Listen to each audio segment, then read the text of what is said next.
O terceiro exemplo de metaflexibilidade que a gente vai fazer é o exemplo de uma grelha, em que a gente vai determinar os diagramas de esforços internos da grelha.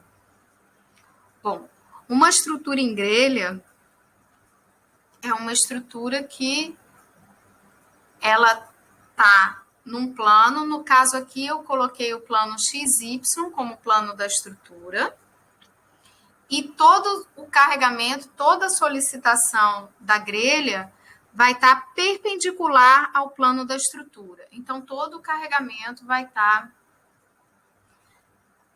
nessa direção Z.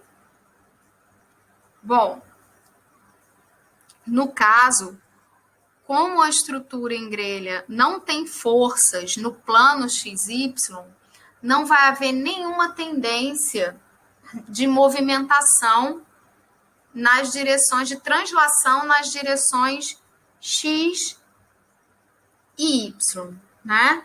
Então, a estrutura, aqui está o plano da estrutura, ela não pode fazer isso aqui. Ela só pode subir e descer, porque eu tenho cargas nessas direções só. Da mesma forma, como eu não tenho cargas na direção do plano da estrutura, vamos supor que eu tenho uma barra da estrutura aqui, como eu não tenho cargas nesse plano, essa barra ela não vai tender a ter esse movimento de rotação, que seria um movimento em torno da direção Z. Então, aqui está o plano da estrutura, aqui está a direção Z. Então, o movimento que os pontos dessa barra podem fazer é esse movimento na vertical, essa rotação, porque se eu tenho uma barra aqui e eu tenho uma carga aqui, eu posso ter essa rotação e eu também posso ter a rotação de torção na barra. Por quê? Porque eu posso ter uma outra barra nesse mesmo plano e essa barra, vamos supor que ela esteja submetida a uma carga vertical que pode fazer essa barra ter tendência a girar nesse sentido, em torno do próprio eixo. Então, eu posso ter momento numa barra, eu posso ter um momento de torção e um momento de flexão, né, que seria relacionado a essa rotação de torção e a rotação de flexão. Eu posso expressar isso, né, dizendo que eu tenho um movimento de torção, as componentes de rotação que eu tenho são em torno do eixo Y ou em torno do eixo Z. É claro que eu posso ter uma barra inclinada em relação a esses eixos X e Y, mas eu posso escrever essa rotação como uma composição de uma rotação em torno do eixo Y e de uma rotação em torno do eixo X.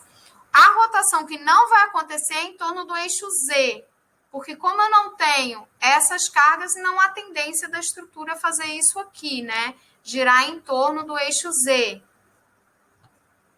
Bom, dito isso, como é que eu vou fazer para avaliar essa estrutura em grelha? As estruturas em grelhas são estruturas fáceis de se fazer análise, não tem nada de difícil em uma estrutura em grelha, porque você pode pensar essa estrutura em grelha como sendo a junção de estruturas em barras, sendo que eu tenho uma estrutura tridimensional, então eu posso ter o momento de torção também nessa barra. Então, é uma barra, mas é uma barra tridimensional que ela pode ter flexão e torção.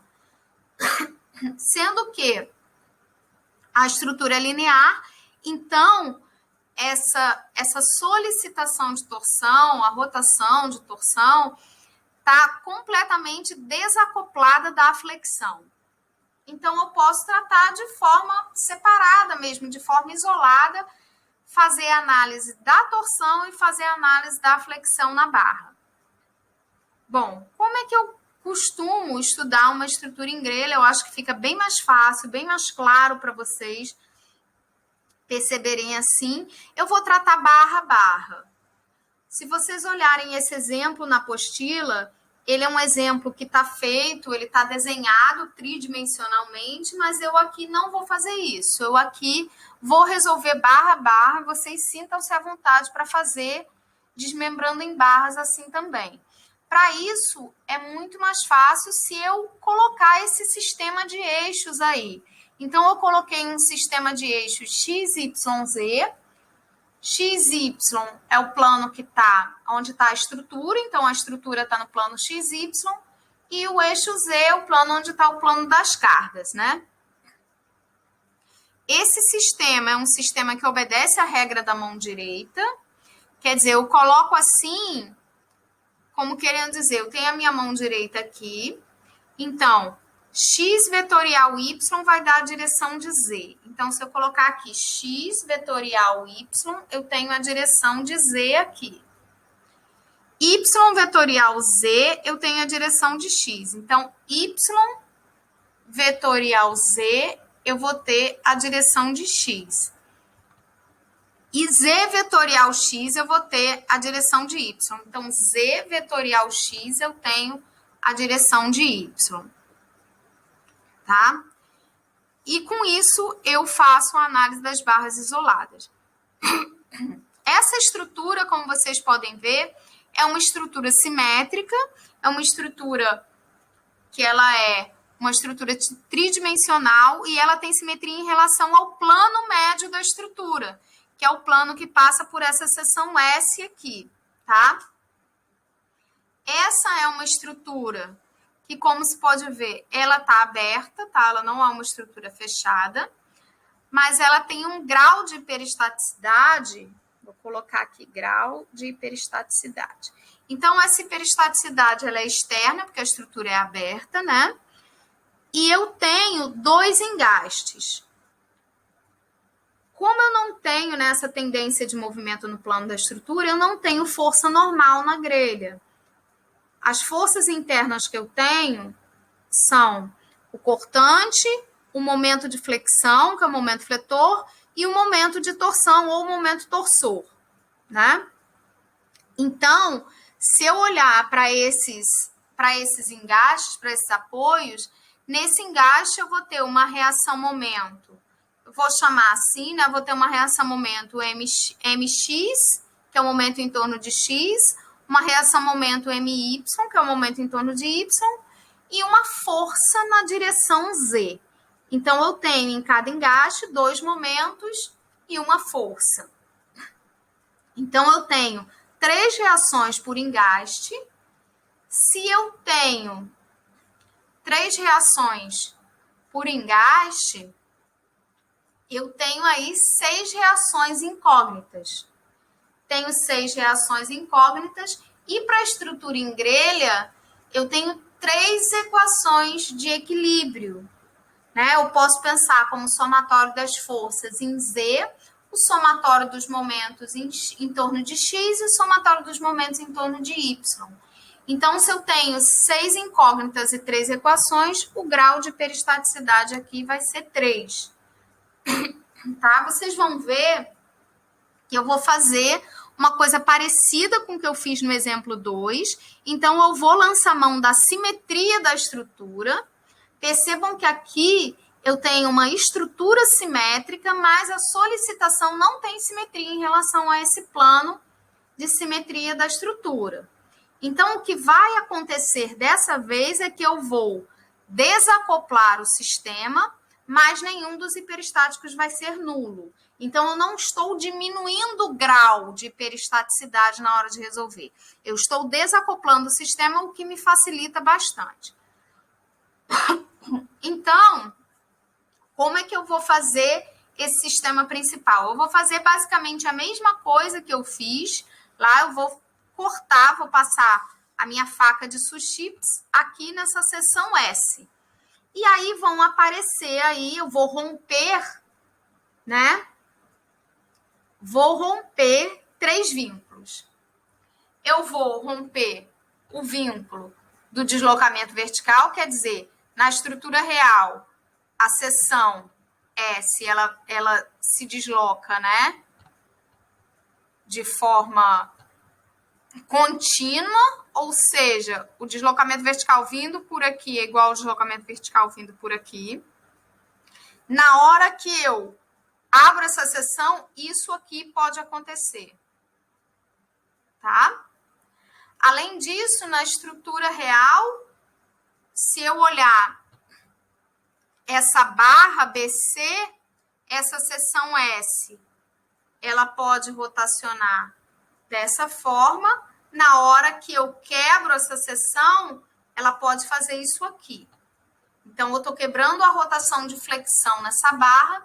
E, além disso, eu tenho agora uma rotação de torção. Então, essa barra, ela está aqui. Deixa eu pegar algo redondo aqui. Essa barra, ela está aqui. Vamos dizer que eu tenho uma seção aqui. Essa seção, se ela tiver... Vou fazer com as mãos. Se ela tiver inteira, ela só pode rotacionar assim, toda junta na torção, né? Se você olhar de cima, fica assim. Mas, se ela tiver separada, se eu passei essa seção S, ela pode fazer isso aqui. Ela pode ter uma rotação de torção relativa diferente de zero também, tá? E, então, o que vai acontecer aí? Eu liberei esses 3 graus de liberdade, né? Eu posso ter agora uma rotação relativa de flexão nessa barra, uma rotação relativa de torção nessa barra, e posso ter um deslocamento vertical relativo na hora que eu parto essa barra aí. E aí vão aparecer hiperestáticos que vão corresponder ao momento fletor, ao momento de torção e a força cortante nessa seção S. Parecido com o que aconteceu lá no exemplo 2, né? Ou até no exemplo 1. No exemplo 1 eu tinha os hiperestáticos como momentos.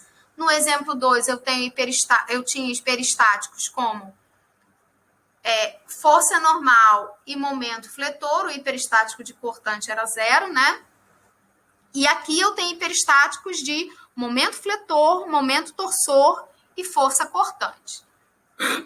Bom, uma coisa que eu não falei ainda, que eu falei lá, da questão da estrutura simétrica com uma solicitação simétrica, vai dar normal e momento fletor simétricos e cortante antissimétrico, e numa estrutura simétrica com solicitação antissimétrica, eu vou ter normal e fletor antissimétrico e força cortante simétrica. Eu não falei, o único exemplo simplesinho que eu não dei lá foi em relação à torção. Então, aqui eu vou desenhar uma solicitação simétrica de torção.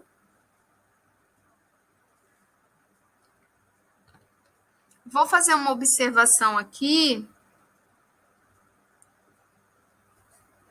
porque o vetor de seta dupla, ele engana muito em relação ao tipo de solicitação, tá? Então, se eu tenho uma solicitação desse tipo aqui,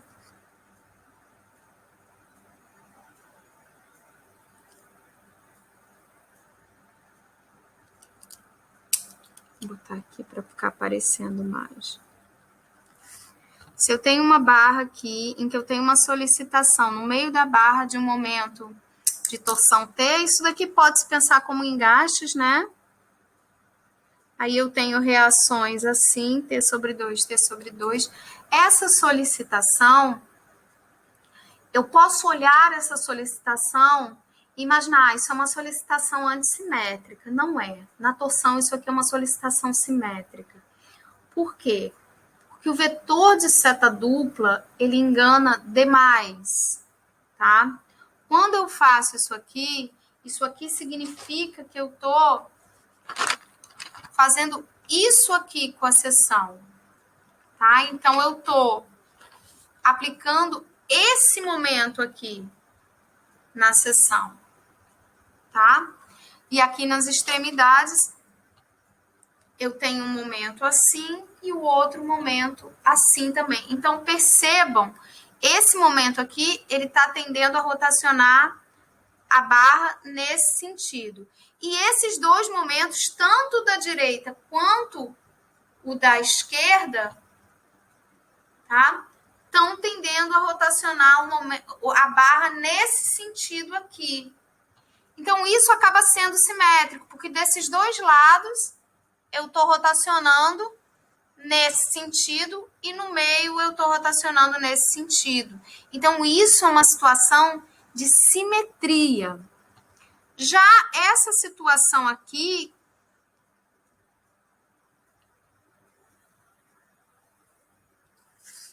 em que eu teria, né, sei lá, vou colocar assim,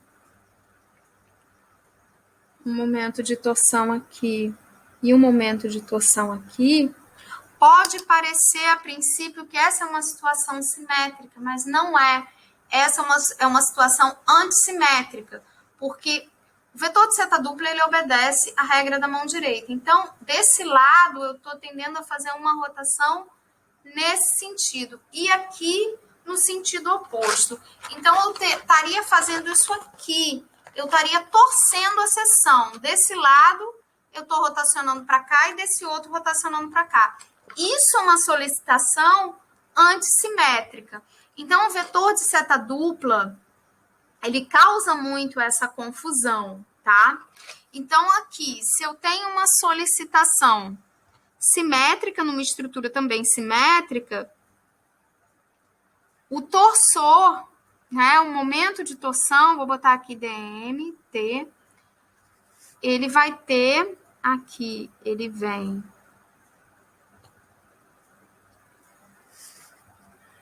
T sobre 2.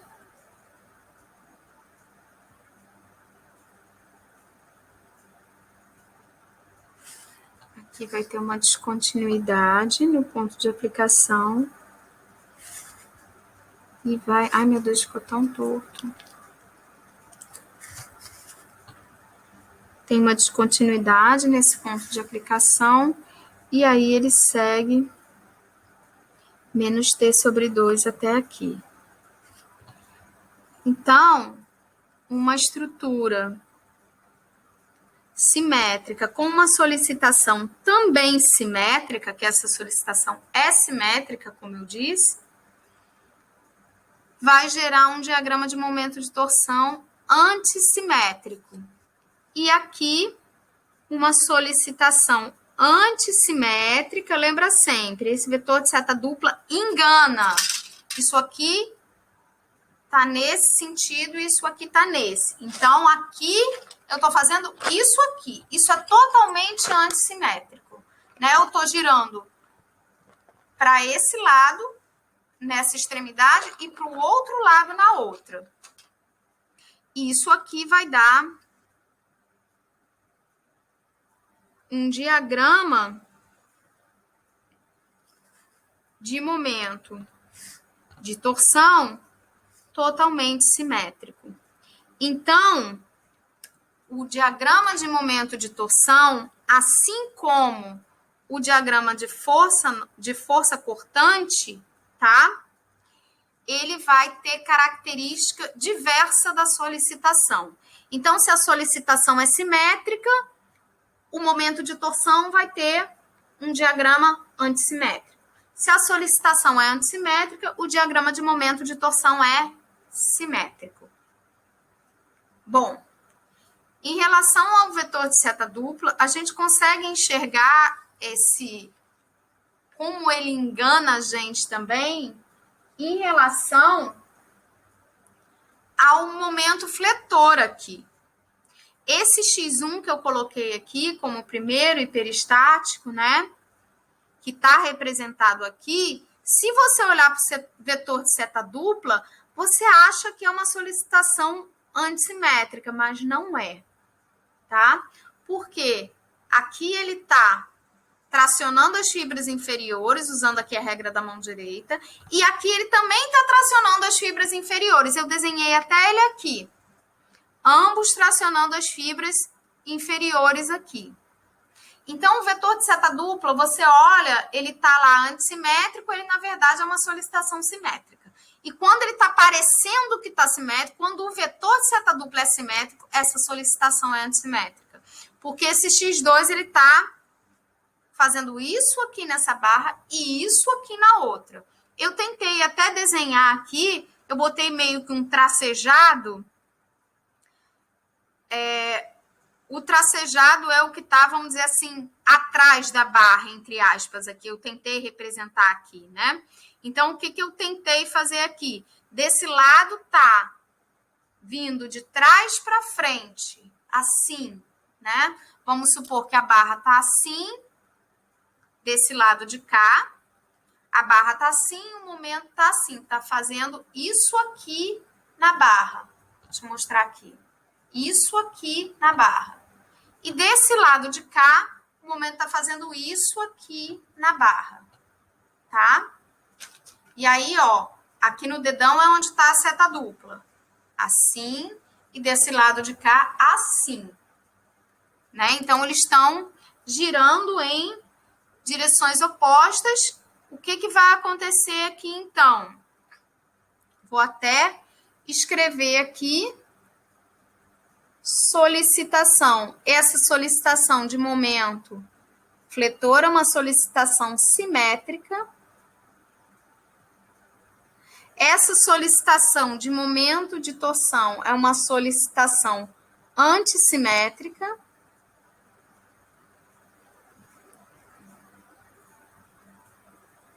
E essa solicitação de força cortante é uma solicitação antissimétrica também.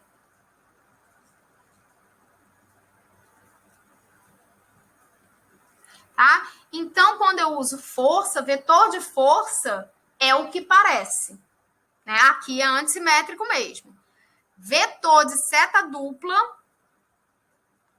quando eu uso esse vetor de seta dupla, não é o que parece. Se parece antissimétrico, na verdade é simétrico, se eu olhar aqui. E quando parece simétrico, na verdade é antissimétrica a solicitação, como eu tentei mostrar aqui, tá? Então, eu tenho esses 3 hiperestáticos aí. Nessa seção S, o hiperestático X1 vai ser o momento de flexão, o hiperestático X2 vai ser o momento de torção e o hiperestático X3 vai ser a força cortante. Como é que eu faço a análise dessa grelha? Facilitando aí. Então, eu criei o sistema principal, vou olhar os efeitos no sistema principal. Eu vou olhar barra a barra. Então, a primeira barra que eu vou olhar é essa aqui. Percebam que na solicitação externa, como eu cortei essa barra aqui, essa parte aqui, né, essa parte SCD, ficou totalmente descarregada. Então, eu sei que momento fletor, momento torsor e força cortante vão ser todos zero aqui nessa parte daqui. Então, na solicitação externa, só tenho que olhar essas 2 barras. Quando eu for aplicar os hiperestáticos, então, eu vou olhar essas 4 barras aqui, essas 2 desse lado e essas 2 desse lado. Mas eu vou fazer isso de forma isolada, eu acho muito mais fácil. Eu espero que vocês achem mais fácil também, porque isso é para facilitar o entendimento de vocês. Então, eu vou utilizar o tempo todo esses eixos que eu coloquei aqui, tá? Então, se eu olhar essa barra BS, aqui o S tá a abertura, né? Tá a extremidade livre. Eu tenho, vou botar o X aqui. Então, o X está para cá, botei aqui, BS. O X aqui, o Z está para cima e o Y está saindo do papel. Eu acho mais fácil saber que o Y está saindo do papel usando isso daqui, né? Coloca X, Y, Z, bota uma setinha. Eu sei que de Z para X eu tenho a direção de Y. Então, de Z para X eu tenho Y. Então, eu venho de Z para X com a mão direita. Ó, o meu dedão está saindo do papel. Então, o Y está aqui saindo do papel. E vou analisar essa barra aqui como uma barra normal. Tá? Percebam aqui que eu tenho só solicitação vertical aqui. Então, vamos lá desenhar. e só uma barra que está livre aqui, eu vou desenhar a força cortante aqui nessa barra, então. Então, eu estou entrando pela direita, tá?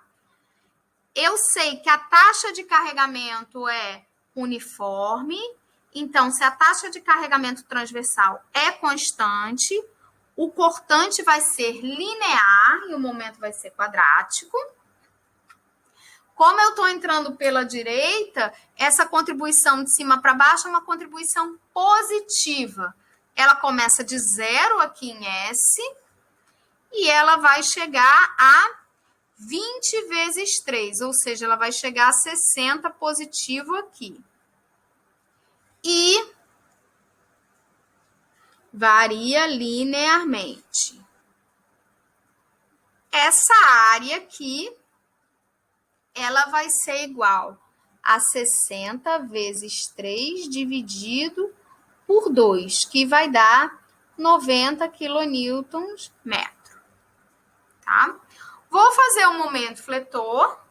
O momento fletor, ele sai de 0 aqui também. Como eu estou entrando pela direita, né, eu estou invertendo o sentido. Eu não estou indo no sentido de crescimento de x, eu estou indo no sentido de decréscimo do x. Então, eu tenho que inverter o sinal da área. Então, ele vem aqui de 0. Quando chegar aqui, vai valer 0 menos a área. 0 menos 90. Então, vai valer menos 90 quilonewton metro. Vou botar aqui, menos 90. E eu sei também que essa função é uma função quadrática, porque aqui eu tenho o cortante como linear. E que aqui eu tenho o cortante sendo nulo, essa função tangencia aqui a barra, né? Porque o cortante é 0. Deixa eu só virar para eu desenhar. Então, ele vem tangenciando aqui. E aqui é uma função do segundo grau.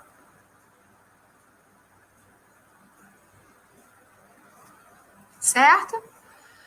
E essa barra aqui, ela é uma barra só com uma carga uniformemente distribuída, não vai aparecer nenhum momento de torção nessa barra, ou seja, não tem momento em torno do eixo X nessa barra, tá?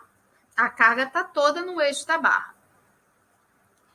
Então, aqui, agora, o que eu vou fazer? Eu vou colocar, vou transferir todas essas forças aqui para B. Por que eu vou fazer isso? Porque eu vou passar isso para outra barra. Eu vou passar isso para a barra AB. Então, eu vou transferir todo mundo para cá. Fazendo primeiro a transferência da força, né? Essa força que vem para cá, para passar para outra barra, vai ser 20 vezes 3. Que vai ser igual a 60 quilonewtons. Essa força de 60, ela vai trazer, lembrando lá de mecânica técnica, ela vai trazer um momento também. Eu vou fazer, quando eu transfiro uma força, passo a força, né, de um ponto para outro, eu vou transferir o momento dela também.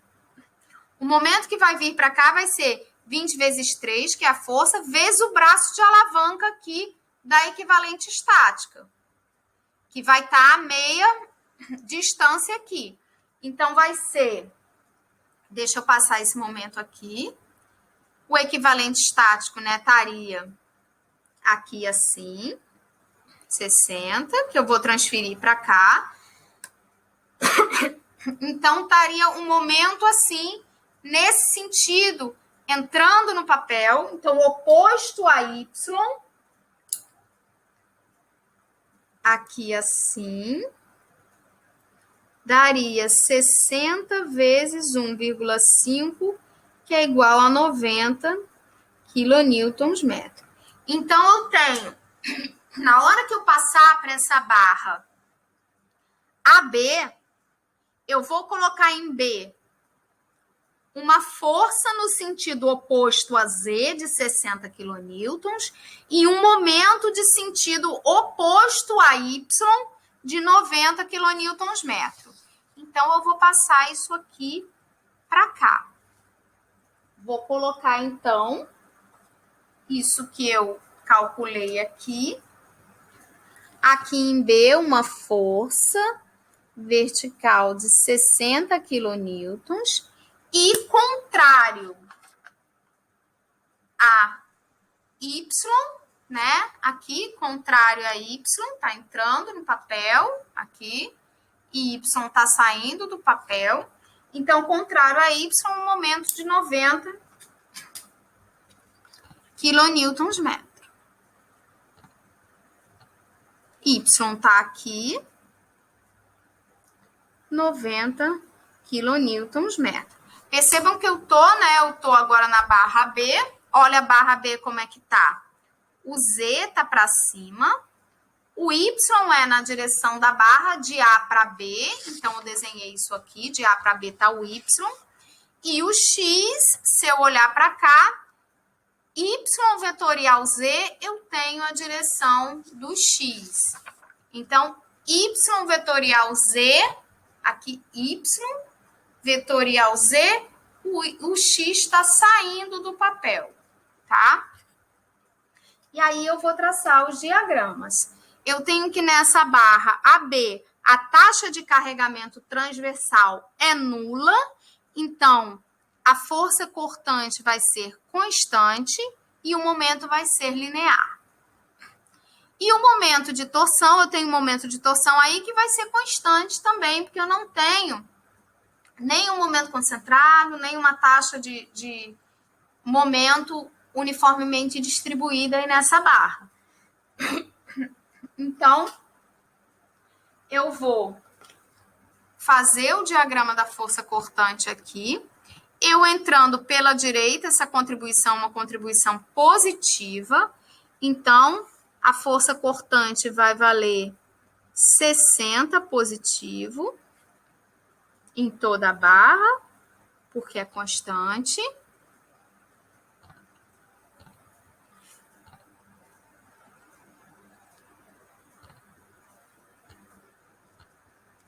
E o momento vai ser um momento linear, né? Que vai sair de zero e a variação dele eu vou encontrar pela área da força cortante, né? Então, a área dessa força cortante, eu vou colocar aqui, vai ser 60 vezes 3, que dá 180 kN/m. Né? Então, esse momento ele vai vir de zero aqui na extremidade, que eu não tenho nenhum momento em torno de X aqui. Ele vem de zero. E aí, como eu tô da direita para a esquerda, eu vou diminuir o valor da área para saber o valor do momento aqui. Então, 0 menos 180. Então, vai valer menos 180 esse momento aqui. Ficou.